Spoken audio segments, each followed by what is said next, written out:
네, 안녕하세요. 이번 전날 미팅 발표를 진행하게 된 고려대학교 진흥형 신경공학 연구실 소속 이준석입니다. 발표 진행하도록 하겠습니다. 첫 번째 논문은 Stress Analysis Based on Simultaneous Heart Rate Variability and EEG Monitoring 이라는 제목의 논문으로 IEEE Journal of Translational Engineering in Health and Medicine 이라는 저널에 게재된 논문입니다. 해당 논문의 경우 제가 지난 저널 미팅에서 발표드렸던 EEG와 HRV 간 상관관계를 분석한 또 다른 논문으로 스트레스 상황에서의 EEG와 HRV의 상관관계를 확인한 논문입니다. 스트레스는 개인의 적응 능력에 부담을 주고 심리적, 생리학적 변화를 일으키며 고혈압, 심장마비, 우울증과 같은 정신장애를 유발할 수 있습니다. 개인의 스트레스 수준을 측정하기 위해서 셀프 리포트 퀘스처네어가 주로 사용되며 코티솔, HRV, GSR, 피부 온도, 스킨 템퍼러처와 같은 이 신체적, 생리적 특징 또한 과거부터 연구되어 왔습니다. 교감신경계는 심박수의 증가를 담당하고 부교감신경계는 심박수의 감소를 담당합니다. 또한 낮은 HRV는 이 스트레스 상태를 시사하고 높은 HRV는 신체가 스트레스를 견딜 수 있는 강한 능력을 가졌음을 의미할 수 있습니다. 아래 테이블은 이 본 논문의 저자들이 조사한 HRV 지표들이라고 하며 아마 다들 익숙하실 텐데 SDNN, RMSSD, PNN50, LF, HF, LF-HF 레이시오 이 6가지가 있습니다. 또한 EEG, fMRI, PET과 같은 신경영상기법은 뇌 활동의 기능적 변화를 확인할 수 있으며 이 중 EEG는 이 저렴하고 실용적이기에 스트레스에 대한 피질 반응을 분석하기에 가장 편리하다고 언급하고 있습니다. EEG 신호는 크게 델타, 세타, 알파, 베타, 감마 5개의 주파수 대역으로 분류되며 선행 연구에선 정신적 스트레스가 특히 전두엽 피질의 주파수 대역별 파워와 알파, 베타 대역의 비율, 그리고 알파 파워, 대칭, 비대칭 등 이 다양한 피처들과 관련이 있다고 합니다. 본 연구에서도 이를 기반으로 전두엽 4개 채널에서 이 EEG 데이터를 취득하고자 하며 이 전두엽 4개 채널에서 EEG 데이터를 취득하였다고 언급하고 있으며 휴식, 스트레스, 명상 세션에서의 EEG 및 HRV를 비교하고자 하였습니다.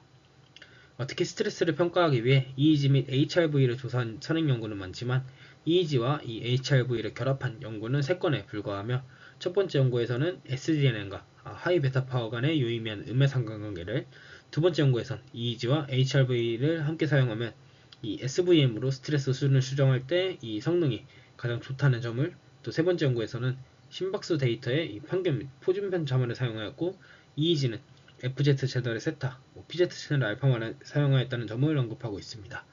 따라서 본 연구에서는 6개의 HRV 피처와 10개의 EEG 피처를 추출하였으며 스트레스와 전두엽 뇌 영역 사이의 관계를 규명하고 이 비대칭 지표들도 함께 확인을 하였다고 합니다.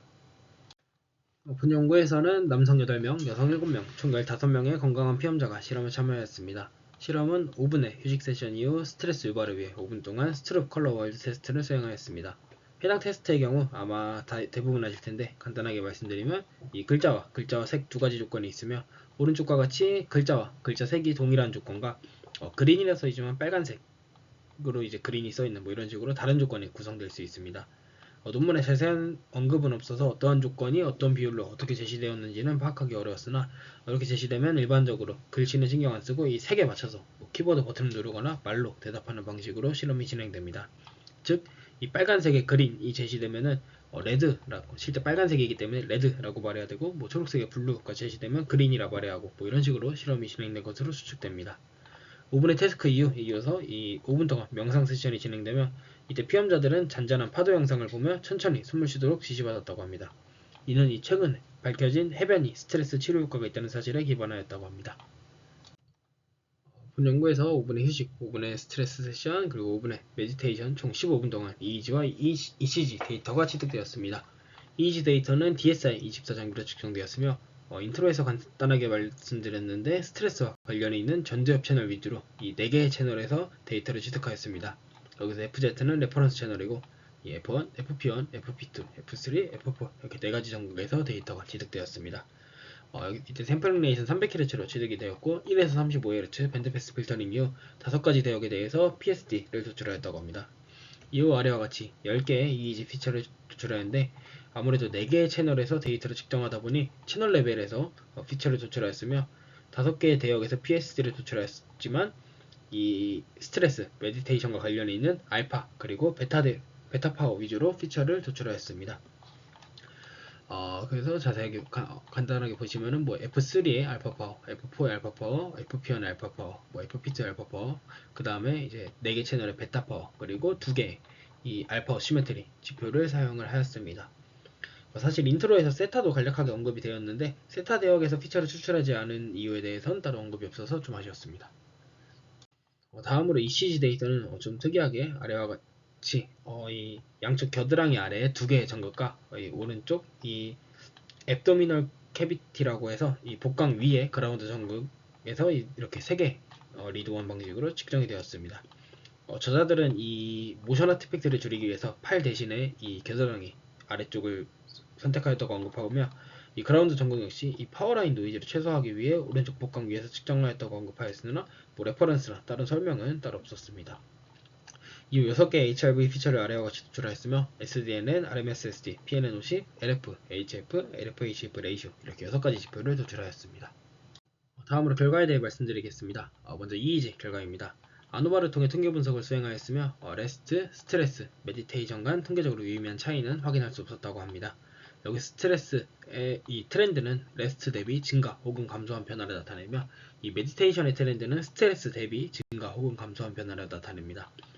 비록 통계차는 없었지만 모든 주파수 파워 지표에서 스트레스 시 값이 증가했다가 메디테이션 시 다시 감소하는 것을 확인하였으며 비대칭 지수인 APA1과 APA2의 경우 선행량과 동일하게 스트레스 시 비대칭이 증가하여 값이 감소하는 경향을 확인하였다고 합니다.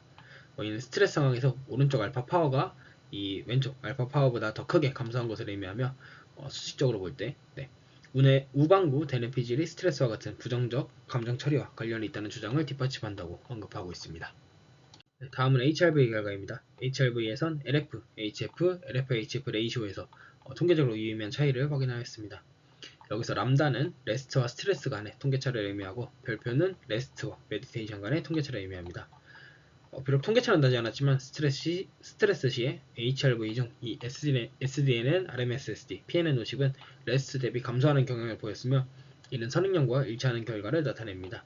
특히 LF, HF, LFHF 레이시오에서는 통계적으로 유의미한 차이를 확인하였는데 LF와 LFHF 레이시오의 경우 주로 교감신경의 활성화를 나타내며 스트레스 시 유의미하게 증가하는 것을 확인하였습니다. 또한 HF는 주로 부교감신경 활성화를 나타내며 유의미하게 감소하는 것을 확인하여 스트레스가 제대로 유발되었음을 확인할 수 있었다고 합니다. 다음은 제가 중점적으로 보고자 했던 이 EEG와 HRV 간의 상관관계 분석 결과입니다. 피어슨 코릴레이션 분석을 수행하였으며 스트레스 세션의 결과만 언급되었는데 여기서만 이제 유의미한 결과가 도출된 것인지 아니면 분석 자체를 스트레스 세션에서만 진행한 것에 대한 언급은 없었으나 아래와 같이 이 5개 관계에서 통계적으로 유의미한 상관관계를 확인할 수 있었다고 합니다. 특히 EEG의 경우 알파 파워만 유의미한 상관관계를 보였으며 인트로에서 언급했던 SDNN과 하이 베타 파워 간의 음의 상관관계를 보였던 선행 연구와는 일치한 결과는 관찰되지 않았습니다. 관련해서 언급은 없지만 이 베타를 하이, 로우로 나누지 않고 10점에서 30Hz를 모두 사용하였기 때문에 이러한 결과가 나타나지 않았나 라고 생각하였습니다. 또한 상관관계 결과 역시 논문에서는 단순하게 스트레스 중 심장 자극 후 대뇌피질 활성화가 뒤따른다는 선행 연구 결과와 일치하며 스트레스가 전두엽 부위의 알파 파워와 비대칭 지표로 신뢰할 수 있게 평가될 수 있는 바이오마커로 작용할 수 있다고 언급하고 있습니다. 제가 스트레스 관련해서 좀 따로 논문을 조사했을 때 알파의 경우에는 스트레스 상황에서 대부분 감소하는 경향을 보였고 교감신경은 스트레스 상황에서 이제 활성화가 되기에 LFHF, 교감신경을 나타내는 이 LFHF와 LF 같은 경우에는 알파 파워와 음의 상관관계를 보이는 것이 합당하며 HF 같은 경우에는 이 부교감 신경의 활동을 나타내기 때문에 이 알파 파워와 양의 상관관계를 보이는 것이 합당한 결과라고 생각됩니다. 본 논문의 경우 해석이 조금 부족한 것이 아쉬웠는데 앞선 결과에서 언급드렸던 알파 파워와 교감, 부교감 신경과의 상관관계를 통해 추가적인 해석을 좀 진행했으면 좋았을 것 같다는 생각을 하였습니다. 교감 신경과 알파 파워 간의 음의 상관관계를 확인하고 부교감 신경과 양의 상관관계를 확인함으로써 기존 연구들의 결과를 뒷받침하고 심장과 대뇌피질이 함께 작용한다는 결과를 도출할 수 있었는데 더 나아가 여기서 잠깐 논문에서 잠깐 언급드렸던 심장이 먼저 활성화되고 다음에 이로 인해서 뇌가 활성화되는지 혹은 그 반대인지에 대한 분석을 좀 인과관계 분석과 같은 방법을 사용해서 좀 시도해보면 좋을 것 같고 레스트 세션의 상관관계 결과가 따로 언급되지 않았는데 레스트에선 만약 상관관계가 보이지 않았다면 왜 그런지에 대한 이유도 규명하면 좋을 것 같다는 생각을 하였습니다. 특히 다른 논문에서 언급되었던 이 뇌와 심장의 듀얼 액티베이션으로 인해 스트레스 혹은 어텐션 같은 상황에서만 상관관계가 보인 건 아닌지, 일종의 ERD, ERS와 같은 개념으로 평상시 레스트 상황에선 좀 따로 활동하다가 어떠한 자극이 주어졌을 때만 이 뇌와 심장이 함께 활동을 하는 상관관계가 발현되는지, 이러한 추측도 좀 해볼 수 있을 것 같은데, 이것에 대해서 좀 추가적으로 분석을 해보면 좋을 것 같다는 생각을 하였습니다. 다음으로 발표드릴 논문은 앞선 논문과는 좀 다른 주제의 논문인데, A VR-based motor imagery training system with EMG-based real-time feedback for post-stroke rehabilitation 이라는 제목의 논문으로 IEEE Transactions on Neural System and Rehabilitation Engineering, 즉 이 TNSR이라고 불리는 저널에 게재된 논문입니다. 해당 논문은 현재 제가 진행하고 있는 이 뇌과학 선도 과제와 유사한 주제라서 좀 발표를 진행하게 되었습니다. 논문의 인트로에 대해 먼저 말씀드리겠습니다. 뇌졸중은 전 세계적으로 성인 장애 주요 원인 중 하나로 주요 증상은 헤미파레시스, 즉 편마비입니다. 쉽게 생각하시면 이 뇌 왼쪽 방구에 뇌졸중이 발생하면 신체 오른쪽, 대측되는 이 신체 오른쪽, 즉 오른손을 움직이기 힘들다거나 오른발을 움직이기 힘든 편마비 증상이 발생하게 됩니다. 이러한 뇌졸중을 재활하는 방법으로 기존에는 물리치료가 사용되었는데, 이는 단순 반복이 있게 지루함을 유발할 수 있고 뇌졸중이 심한 사지마비 환자는 훈련을 수행하기 어렵다는 문제가 있습니다. 다음 문단에서는 이 모터 이미저리에 관한 설명을 하고 있습니다. 이 모터 이미저리는 신경 가소성을 기반으로 손상된 신경망의 활동을 어느 정도 증가시킬 수 있으며 뇌졸중 환자의 재활에 활용 가능한 유망한 치료 방법으로 제한되고 있습니다. 다만 MI 역시도 이 환자에게서 반복적이고 단순한 작업을 요구하기에 성공적인 재활을 수행하려는 환자의 모티베이션을 좀 저하시킬 수 있다고 언급하고 있습니다. 다음 문단에서는 VR에 관한 설명을 하며, 이 VR은 사용자에게 환상과 공간적 구현을 인식할 수 있는 몰입형 환경을 제시할 수 있다고 언급하고 있습니다. 또한 액션 옵저베이션, 즉 AO라는 태스크에 대해 설명하고 있는데, 아마 AO에 관해선 좀 생소하신 분들도 계실 것 같은데, 모터 이미저리는 단순하게 손으로 움직이는 상상을 진행하는 태스크이고, 이 액션 옵저베이션 같은 경우에는 단순하게 손을 움직이는 영상만 시청한다고 이해하시면 될 것 같습니다. 여러 산행 연구에서 단순히 좀 손을 움직이는 영상을 보기만 하여도 손을 움직이는 것과 유사한 ERD 패턴이 나타난다고 합니다. 따라서 저자들은 이 VR 헤드셋을 사용해서 이 AO를 VR에서 제시하면 MI 훈련을 좀 효과적으로 개선하고 재활 효과를 향상시킬 수 있다고 제안하고 있습니다. 다음 문단에서는 MI 기반 재활의 또 다른 중요한 문제는 이 재활에 참여하는 환자의 참여 정도라고 합니다. 현재까지 참여도를 정량할 수 있는 방법은 없기에 환자가 집중하는지 여부를 확인하기는 어렵다고 합니다. 여기서 저자들은 이 EMG를 언급하면서 실제 환자가 재활을 하려고 하는지를 이 EMG를 통해 모니터링하면서 참여도를 평가하기 위한 정량적 수치로 활용할 수 있다고 언급하고 있습니다. 따라서 최종적으로 본 연구에서는 뇌졸중 후 재활을 위한 이 EMG 기반 실시간 피드백이 있는 VR 기반 MI 재활 시스템을 개발하고자 하였습니다. 본 연구에서는 8명의 포스트스트로크 환자가 참여하였습니다. 환자는 7명의 남성과 1명의 여성으로 구성되었으며 평균 64.75세로 구성되었습니다. 병변 부위의 경우 3명이 이 뇌의 자반구, 5명이 뇌의 우반구에 병변이 위치하였으며 뇌졸중 이후 평균 11달 이후의 환자들로 구성되어 있습니다. 실험의 셋업은 아래와 같으며, 이 VR 장비는 바이브 프로를 사용하였고 EEG와 EMG 신호를 측정하였습니다. EEG는 아래와 같이 18개의 채널에서 추적되었고, 이 AFZ는 그라운드 전극이라고 합니다. 또한 EMG는 7개 채널에서 추적되었고 양쪽 팔에 6개, 그리고 쇄골 부근에 이 그라운드 전극으로 구성되어 있습니다. 실험 패러다임은 다음과 같습니다.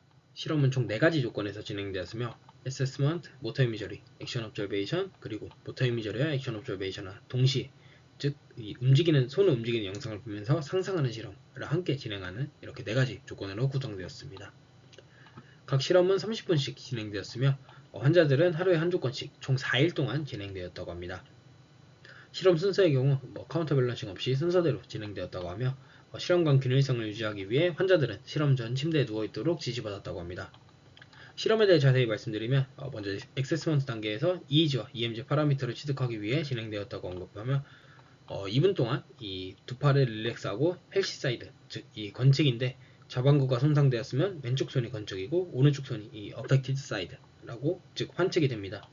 어쨌든 이 건측손은 5번 쥐는 작업을 진행하고 환측손은 5번 또 쥐는 작업을 진행하였다고 합니다. 이후 모터 이미저리를 진행하는데 MI 같은 경우에는 이 농구공을 쏘는 상상을 5회 진행하도록 지시하였다고 합니다. 다음으로 액션 옵저베이션 같은 경우에는 이 VR 환경에서 1인칭 시점에서 2개의 가상 손과 팔로 이 농구슛을 쏘는 애니메이션을 총 5회 관찰하였으며 이 주의 깊게 좀 관찰하도록 지시하였다고 합니다. 마지막으로 AO 플러스 MI는 이 AO와 동일한 영상을 관찰하면서 동시에 실제 슛을 쏘는 상상을 함께 진행하였다고 합니다. 여기서 아쉬운 점은 이 각 태스크별로 몇 초 동안 진행되었는지에 대한 언급이 정확하게 없었는데 영상을 몇 초 동안 제시하였는지 이러한 좀 정확한 언급이 없어서 파악하기 어려웠지만 이 뒤에 다시 말씀드리겠지만 이 과정이 총 50초 동안 진행되었고 이 5번 반복하여서 총 30분 동안 실험이 진행되었다고 언급이 되었기에 이 농구슛을 쏘는 과정 이 과정이 총 50초 동안 진행되었고 이 50초를 총 5번 반복한 것으로 추정됩니다. 다음 데이터 분석입니다. EEG와 EMG 신호는 일단 취득된 뒤에 공통적으로 0.5에서 100Hz 밴드패스 필터링 되었고 48에서 52Hz 노치 필터링을 적용하였다고 합니다. EEG 데이터 같은 경우에는 추가로 CAR을 적용한 뒤 주파수 파워를 계산하였습니다. 이 주파수 파워 같은 경우에는 모터와 관련이 있는 알파와 베타에 대해서만 계산하였습니다. EMG 데이터의 경우에는 EMG 분석에서 흔히 사용되는 RMS를 추출하여 사용하였습니다. 분석 구간의 경우 앞서 말씀드렸듯이 태스크마다 정확한 시간 언급이 없어서 파악이 어려운데 우선 실험이 50초 동안 진행되는 것으로 추측되며 모든 피험자에게서 이 5에서 50초 이 사이의 구간을 분석에 활용하였다고 합니다. 저자들은 아마 이 과정을 총 5단계로 나눈 것으로 파악되며 이 5초까지는 준비 단계에 분석에서 제외를 하였고 이 4개의 단계에서 데이터를 취득하여 분석을 진행한 것으로 추측됩니다. 여기서 EEG 데이터는 이 5에서 50초 구간을 분석의 통으로 사용하였고 EMG 데이터 같은 경우에는 이 각 트라이얼마다 마지막 3초 구간을 잘라서 총 12초의 샘플을 도출하여 이 RMS를 계산하였다고 언급하고 있습니다.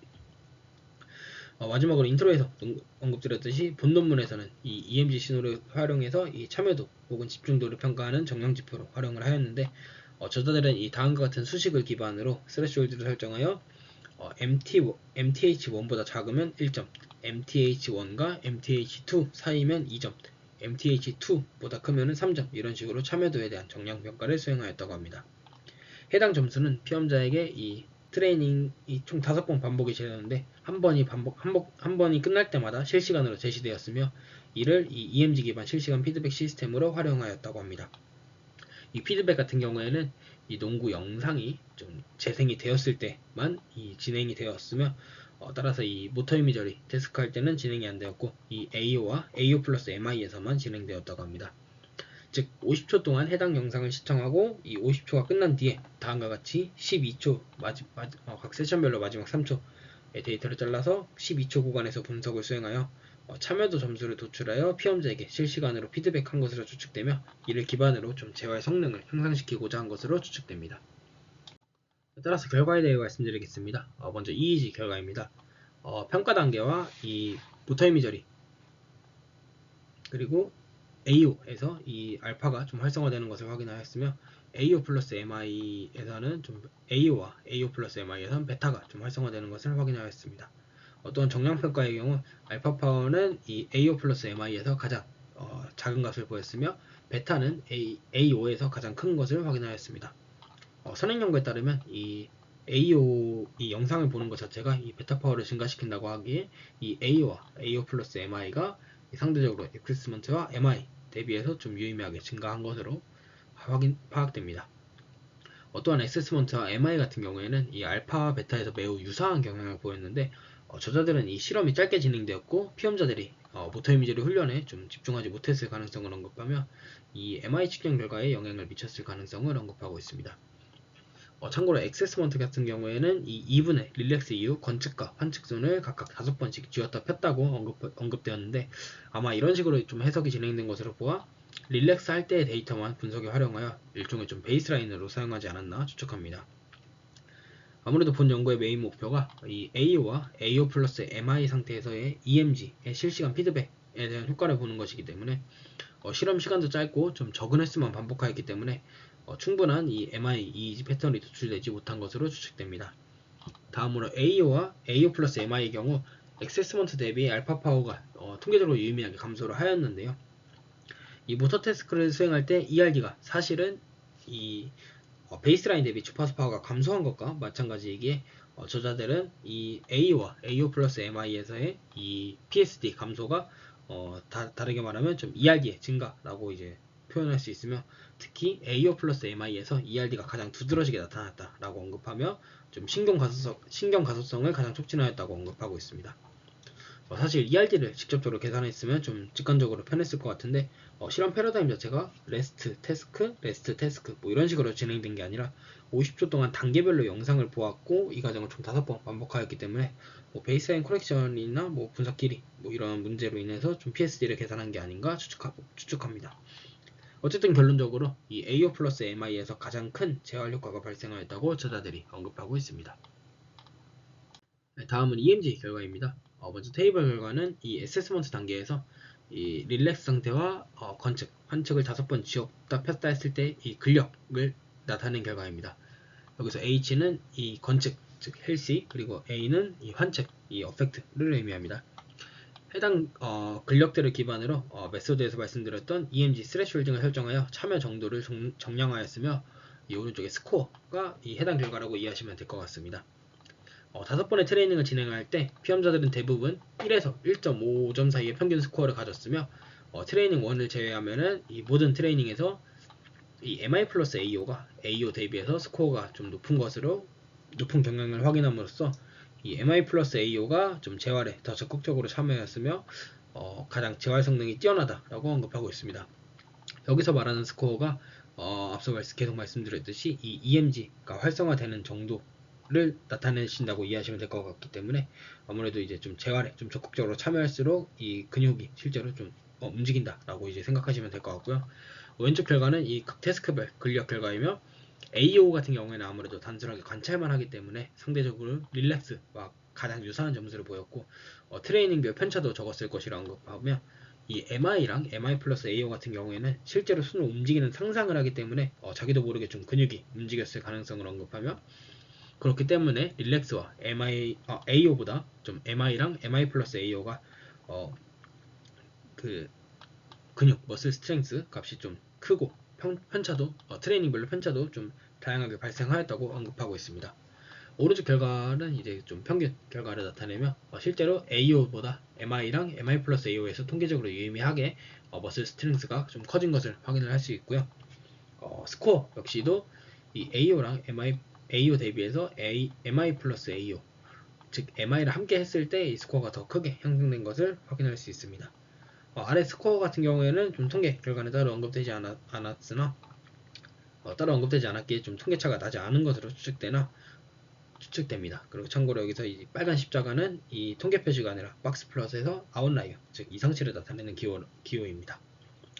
저자들은 이 EMG 결과를 기반으로 EMG가 참여도 및 실시간 피드백 지표를 사용하기 적합하다고 언급하고 있으며, 그리고 이 MI를 함께 진행을 해야지만 EMG가 좀 아무래도 상상을 해야지만 이제 좀 실제 근육의 움직임이 자기로 생성이 되기 때문에 MI와 AO를 함께 사용하는 것이 재활 효과를 촉진할 수 있는 가장 좋은 태스크라고 언급하고 있습니다. 본논문을 읽으면서 가장 아쉬웠던 점은 이 EEG 분석을 좀 다양하게 시도하지 않은 점이었습니다. PSD 감소로 ERD의 증가를 이야기하는 것이 아닌 실제 ERD를 분석하면 더 좋지 않았을까 싶고, 환측과 건측을 나누어서 ERD를 분석하거나 아니면 좀 ROI별로 좀 쪼개서 좀 분석을 하면 더 좋지 않았을까라는 생각이 들었습니다. 물론 본논문의 메인 목적이 VR을 사용한다는 점과 이 EMG 기반 뉴로 피드백이었기 때문에 EEG 분석이 조금 아쉬웠던 것 같고, EMG로 실시간 피드백을 제시하였다고 하는데 해당 부분을 이 보다 많은 피험자를 대상으로 좀 추가적으로 검증을 진행하고 여기서 이제 이미 좀 경험적으로 설정한 이 스레시홀드를 조금 더 좀 정밀하게 설정하면 더 좋지 않을까라고 생각을 하였습니다. 저도 현재 내과학선도 과제를 진행하면서 본 논문과 매우 유사한 패러다임으로 실험을 진행하는데 EMG로 이 참여 정도를 정량하는 부분이 흥미로워 전화 미팅으로 준비하게 되었습니다. 사실 저는 이제 과제에서 보터 이미저리, 액션 옵저베이션, 그리고 MI 플러스 AO 이렇게 모든 조건을 유사하게 진행을 하는데 저희 같은 경우에는 이 블루 정확도와 코릴레이션을 통해서 블루 정확도와 EEG, 알파나 이런 지표들과 코릴레이션을 통해서 좀 집중도를 디코딩하고자 하였으며 실제로 아무래도 좀 집중을 잘할수록 ERD가 조금 더 강하게 나와서 분류가 더 잘 되지 않을까라는 일단 가설을 기반으로 이렇게 분석을 수행하고자 하고, EMG로 이렇게 간편하게 집중도를 디코딩할 수 있는 가능성이 있기 때문에 추후에 EMG도 이제 좀 집중도를 디코딩할 수 있는 이 지표로서 좀 활용을 하면 더 좋지 않을까라는 생각을 하였습니다. 네, 이상으로 발표 마치겠습니다. 감사합니다.